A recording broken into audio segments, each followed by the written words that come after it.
ధరణి పోర్టల్పై రాష్ట్ర సచివాలయంలో సంబంధిత అధికారులతో సీఎం రేవంత్ రెడ్డి సమీక్ష సమావేశం నిర్వహించారు. ధరణి సమస్యల పరిష్కారానికి లోతుగా అధ్యయనం చేయాలని అధికారులకు ఆదేశాలు జారీ చేశారు.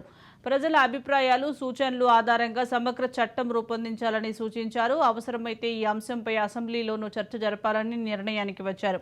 గత బీఆర్ఎస్ ప్రభుత్వంలో జరిగిన తప్పులు రిపీట్ కాకుండా ధరణి సమస్యలకు శాశ్వత పరిష్కారం దిశగా చర్యలు చేపట్టాలని ఆదేశించారు. అంతేకాదు సవరణల్లో కొత్త సమస్యలు తలెత్తకుండా జాగ్రత్తలు తీసుకోవాలని చెప్పారు. తప్పకుండా సవరణల్లో పైన ప్రజల అభిప్రాయం పరిగణలోకి తీసుకోవాలని సూచించారు. వీలైతే అఖిలపక్ష సమావేశం నిర్వహించి అభిప్రాయాలు తెలుసుకోవాలని తెలిపారు.